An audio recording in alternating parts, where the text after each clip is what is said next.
नमस्कार दोस्तों, मैं दीपक शुक्ला आपका स्वागत करता हूं आपके अपने YouTube channel A to Z banking information पर। दोस्तों, आज के वीडियो में हम बात करेंगे कि अगर आप 2024 में KCC यानी किसान क्रेडिट कार्ड का लोन लेना चाहते हैं तो फिर दोस्तों आपको 1 बीघा खेत पर कितना KCC लोन मिल सकता है। बहुत सारे लोगों के मन में सवाल बना रहता है, जब वो KCC यानी किसान क्रेडिट कार्ड लोन लेने के बारे में सोचते हैं तो उनके मन में सवाल आता है कि मेरे पास इतनी जमीन है, मुझे कितना KCC लोन मिलेगा।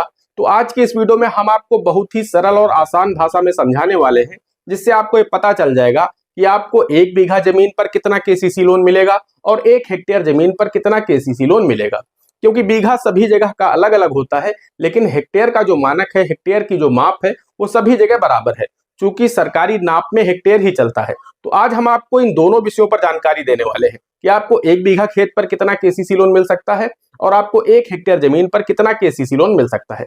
जब आपके मन में ये डाउट नहीं रहेगा, क्योंकि हम आपको इतनी आसान भाषा में समझाने वाले हैं जिससे आप घर बैठे अपने मोबाइल से कैलकुलेट करके पता कर पाएंगे कि आपको 1 बीघा खेत पर कितना KCC लोन मिल सकता है। तो फिर जब आप KCC बनवाने बैंक जाएंगे तो बैंक के अधिकारी अगर आपको कम KCC लोन स्वीकृत करेंगे, तब आप वहां पर उनसे बोल सकते हैं कि मुझे तो 1 बीघा जमीन पर इतना KCC लोन मिल सकता है, आप मुझे कम लोन क्यों ऑफर कर रहे हैं। तो इसलिए आप सभी को यह पता होना बहुत ही आवश्यक है KCC लोन लेने से पहले कि आपके पास कितनी जमीन है और उस पर आपको कितना KCC लोन मिल सकता है। और यह किस पर निर्भर करता है, आपकी जो KCC की लिमिट निर्धारित की जाती है बैंक के द्वारा, वह किस चीज पर डिपेंड करती है। आज के इस वीडियो में हम आपको इस विषय पर पूरी जानकारी विस्तार से देने वाले हैं। बस आप लोगों से एक छोटी सी रिक्वेस्ट है, वीडियो पसंद आ जाए तो एक लाइक कर देना। चैनल पर नए हैं, पहली बार आए हैं तो चैनल को सब्सक्राइब करके बेल आइकन को प्रेस कर लेना, ताकि जैसे हम इस तरह का कोई भी दूसरा वीडियो अपलोड करें तो उसका नोटिफिकेशन आपको सबसे पहले मिले। चलिए शुरू कर लेते हैं। दोस्तों, आज के वीडियो में हम जिस 1 बीघे की बात करने वाले हैं वह 1 बीघा 0.253 हेक्टेयर का होने वाला है। यानी 1 हेक्टेयर में हमारे यहाँ 4 बीघे होते हैं। आपके यहाँ 1 हेक्टेयर में कितने बीघे होते हैं उस हिसाब से आप कैलकुलेट कर लीजिएगा, क्योंकि मेरे यहाँ 1 हेक्टेयर में सिर्फ 4 बीघे होते हैं और आपके यहाँ हो सकता है ज्यादा होते हो या कम होते हो। मेरी समझ से आपके यहाँ ज्यादा ही होते होंगे, तो आप उस हिसाब से कैलकुलेट कर लीजिएगा। मेरे यहाँ का जो 1 बीघा होता है वो 20 बिस्वे का होता है, यानी 0.253 हेक्टेयर, और 1 हेक्टेयर में हमारे यहाँ 4 बीघे होते हैं। तो मैं उसी 1 बीघे की बात करने वाला हूँ। आपके यहाँ कम ज्यादा जो भी होते हो, आप उस हिसाब से कैलकुलेट कर लीजिएगा कि आपको 1 बीघे में कितना KCC लोन मिल सकता है। मैं अपने यहाँ 1 बीघे में कितना KCC लोन मिल सकता है उस पर जानकारी देने वाला हूँ। अब दोस्तों, अगर इतनी बात आपकी समझ में आ गई है तो अब हम वीडियो में आगे बढ़ते हैं। दोस्तों, यहाँ पर जो KCC की लिमिट निर्धारित होती है वो किस पर डिपेंड करता है, किस तरह से आपकी KCC की जो लिमिट बैंक निर्धारित करता है वो किस चीज पर डिपेंड करती है। तो दोस्तों, हम आपको बताना चाहते हैं, आपकी जो KCC की लिमिट बैंक सैंक्शन करता है वो आपके खेत में उगाई गई फसलों के आधार पर निर्भर करता है। आपके खेत में जितनी महंगी लागत वाली फसलें उगाई गई होंगी, आपकी KCC की लिमिट उतनी ज्यादा होगी, और आपके खेत में जितनी कम लागत वाली फसलें बोई गई होंगी, आपकी KCC की लिमिट उतनी ही कम होगी। तो यहाँ पर ये समझने वाली बात है कि आपकी जमीन की कोई भी वैल्यू नहीं होती है। आपकी जमीन चाहे आबादी के नजदीक हो, सड़क के किनारे हो, हाईवे के किनारे हो, उसकी मालियत 100 पैसे की हो, इससे कोई भी लेना देना बैंक को नहीं होता है। मैंने देखा बहुत बार जब मैं बैंक में होता हूँ, बहुत सारे किसान आते हैं, वो कहते हैं कि सर मुझे ज्यादा KCC लोन दीजिएगा, क्योंकि हमारी जमीन की वैल्यू बहुत अधिक है, हमारी जमीन हाईवे के नजदीक है, हमारी जमीन आबादी के नजदीक है। लेकिन हम आपको बताना चाहते हैं दोस्तों कि इससे कोई फर्क नहीं पड़ता है। आपके खेत में जो फसलें बोई गई हैं, KCC लोन का पैसा आपको उन फसलों को तैयार करने के लिए ही दिया जाता है। ये नहीं किया जाता है कि आपकी जमीन हम बंधक कर ले रहे हैं तो आपकी जमीन की कितनी कीमत है उस हिसाब से हम पैसा देंगे, ऐसा नहीं होता है। आपने अपने खेत में क्या फसल बोई है, आपने क्या क्रॉप उगा रखी है, उसी का पैसा हम देते हैं। यानी बैंक जो होता है वो आपको KCC लोन उसी आधार पर देता है कि आपने अपने खेत में क्या फसलें उगा रखी हैं, उसकी लागत कितनी आने वाली है। जितनी उसकी लागत आने वाली होती है उसका 30% बैंक अपने पास से एक्स्ट्रा दे देता है, बाकी आपको सिर्फ और सिर्फ लागत ही दी जाती है। तो कुल मिलाकर के यहाँ पर जमीन की वैल्यू से कोई लेना देना नहीं है। आपके खेत में उगाई गई फसलों के आधार पर ही आपकी KCC की लिमिट तैयार होती है। आपके खेत में जितनी महंगी लागत वाली फसलें होंगी, आपकी लिमिट उतनी ज्यादा बनेगी। आपके खेत में जितनी कम लागत वाली फसलें होंगी, आपकी KCC की लिमिट उतनी कम बनेगी। तो अगर यहाँ तक बात आपकी समझ में आ गई है तो फिर वीडियो में अब आगे बढ़ते हैं। दोस्तों, अब बात आती है KCC की लिमिट तैयार करने की, कि बैंक कैसे जानेगा कि आपने महंगी लागत वाली फसलें बोई है या फिर कम लागत वाली फसलें बोई है। यानी बैंक को कैसे पता चलेगा, बैंक किस आधार पर आपकी KCC की लिमिट तैयार करेगा। मैंने आपको बता दिया कि बैंक फसलों के आधार पर ही आपको केसीसी की लिमिट जारी करता है। तो बैंक को कैसे पता चलेगा कि आपने अपने खेत में ज्यादा लागत वाली फसलें बोई हैं या कम लागत वाली फसलें बोई हैं? किस आधार पर बैंक केसीसी की लिमिट तैयार करेगा? तो दोस्तों हम आपको बताना चाहते हैं, आप अपने पटवारी के पास से या फिर लेखपाल के पास से जो खसरा बनवा करके बैंक को देते हो, खसरा एक डॉक्यूमेंट होता है जिसमें आपकी फसलों का फसल चक्र लिखा होता है कि आपने अपने खेत में पिछले वर्ष क्या फसलें बोई थी और इस वर्ष आपने क्या फसलें बो रखी हैं, यानी आप लगातार अपने खेत में क्या फसल बोते हैं। तो उसमें मुख्य रूप से दो फसलें लिखी होती हैं, एक रबी सीजन की, एक खरीफ सीजन की। उसी के आधार पर बैंक आपको केसीसी की लिमिट स्वीकृत करता है। अगर दोस्तों हम यहाँ पर कोई एक डिस्ट्रिक्ट लेकर के बात करेंगे तभी आपको उदाहरण के रूप में समझा पाएंगे, अदरवाइज ऐसे आपकी समझ में नहीं आएगा। अब मान लेते हैं कोई एक किसान है जो कि उन्नाव के उत्तर प्रदेश में रहता है और उसका केसीसी उसे बनवाना है। हम यहाँ पर दो उदाहरण देंगे, एक दूसरे किसान का देंगे और एक दूसरे किसान का देंगे। दोनों सेम जिले में रहते हैं। हम आपको यहाँ पर यह बताने की कोशिश करेंगे कि एक किसान को उतनी ही जमीन पर कम केसीसी लोन मिलेगा, यानी 2.5 लाख रुपए मिलेगा, और एक दूसरा किसान होगा जिसके पास भी उतनी ही जमीन होगी, उसी गांव में होगी, उसी जिले में होगी, और उसको उसी बैंक से 5 लाख रुपए का केसीसी लोन किस तरह से मिल सकता है। यानी एक ही गांव में जमीन है, एक ही तरह की जमीन है, और सिर्फ फसलें बदल जाएंगी और वहां पर उसकी जो केसीसी की लिमिट होगी वो जस्ट डबल हो जाएगी। तो वो तरीका भी हम आपको बताने वाले हैं कि किस तरह से आप अपने केसीसी की लिमिट डबल करवा सकते हैं। तो दोस्तों मान लीजिए हम पहला किसान लेते हैं जिसकी केसीसी की लिमिट कम होने वाली है।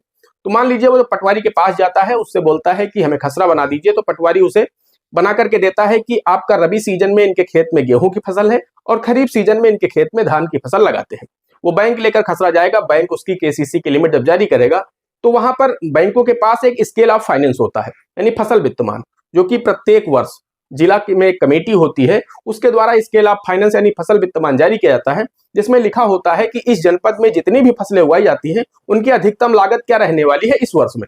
उसी को देख करके उसी से वो केसीसी की लिमिट को तैयार करते हैं। तो दोस्तों अगर हम इस 2023-24 की फाइनेंशियल ईयर की बात करें तो यहाँ पर जो उन्नाव उत्तर प्रदेश में स्केल ऑफ फाइनेंस है 2023-24 का, उसमें जो गेहूं की लागत है वो 62,000 रुपए है और जो धान की लागत है वो 63,000 रुपए है। यानी अगर हम दोनों की स्केल ऑफ फाइनेंस यानी फसल वित्तमान जोड़ दें तो यहाँ पर प्रति हेक्टेयर जो लागत है वो गेहूं की 62,000 और धान की प्रति हेक्टेयर लागत जो 63,000 रुपए है। बैंक केसीसी बनवाने गया, 1 हेक्टेयर जमीन है उसके पास में और वो धान गेहूं की फसल लगाता है, उसके खसरे में वो ही दो फसलें लिखी हुई हैं। तो उसकी जो केसीसी की लिमिट बनेगी वो कितनी बनेगी? तो यहाँ पर दोस्तों आप लोग देख लीजिए कि 63,000 मिल जाएगा उसे धान की लागत का, 62,000 उसे मिल जाएगा गेहूं की लागत का। दोनों को जोड़ करके हम देखते हैं तो 1,25,000 रुपए हो जाते हैं। ऐसे में यहाँ पर 10% बैंक देता है किसान को उसकी फसलों की भंडारण के लिए, उनके रखरखाव के लिए, ताकि फसलें बर्बाद ना हो। तो 10% यानी यहाँ पर लगभग 12,000 रुपए किसान को और मिल जाएंगे, जो 10% भंडारण के लिए मिलेगा, और 20% बैंक देता है घरेलू उपभोग के लिए कि किसान ने अपने खेत में जो फसलें बोई हैं अब उसका खर्चा कहां से चलेगा। मैंने लागत का पैसा तो दे दिया, किसान अपनी फसलों में लागत लगा देगा, लेकिन अब उसके घर का खर्च किस तरह से चलेगा। तो वहां पर 20% बैंक अपने पास से घरेलू उपभोग के लिए और रखरखाव के लिए देती है। तो ये 20% उसको और मिल जाएगा, यानी ये लगभग 24,000 रुपए और हो जाएगा। तो 24,000 ये हो जाएगा, 12,000 वो 10% वाला हो जाएगा जो भंडारण के लिए मिला है, दोनों मिलाकर के 36,000 हो जाएंगे। और 1,25,000 पहले से है, तीनों को अगर हम जोड़ देते हैं तो 1,61,000 रुपए हो जाता है। जी हाँ, 36,000 रुपए ये हो जाता है और 1,25,000 रुपए वो हो जाता है। तो टोटल जुड़ करके हो जाता है 1,61,000 रुपए। तो यानी 1 हेक्टेयर जिस किसान के पास जमीन है उसको यहाँ पर 1,61,000 रुपए पहले साल के लिए मिल सकता है। आप सभी को पता होना चाहिए कि केसीसी को जो लिमिट होती है वो 5 वर्षों के लिए तैयार की जाती है। जी हाँ, पहले साल उस किसान की जो लिमिट होगी वो 1,61,000 रुपए होगी। दूसरे वर्ष की उसकी जो लिमिट होगी 10% इंक्रीज हो जाएगी, यानी 1,61,000 में अगर आप 10% बढ़ाएंगे तो 16,000 रुपए और बढ़ जाते हैं। तो इस तरह से करके अगर हम फाइनल ईयर तक जाएंगे, 5वें वर्ष तक जाएंगे, यानी जब दूसरे वर्ष की लिमिट होगी तो उसमें 16,000 बढ़ेंगे तो 1,77,000 हो जाएगा। इसी तरह से बढ़ते बढ़ते 5वें साल किसान की जो फाइनल लिमिट बनेगी जाके 5वें साल की, वो होगी लगभग 2,40,000 रुपए।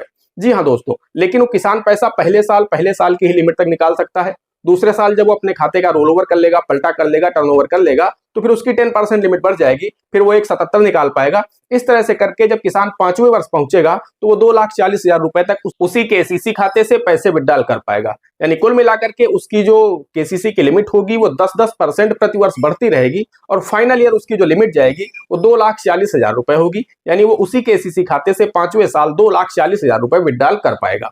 दोस्तों अब आते हैं दूसरे किसान के पास। उसी गांव का दूसरा किसान है, उसी बैंक में केसीसी बनवा रहा है और जमीन भी उसके पास सेम यानी 1 हेक्टेयर ही है, लेकिन उसकी फसलें यहाँ पर बदल चुकी हैं।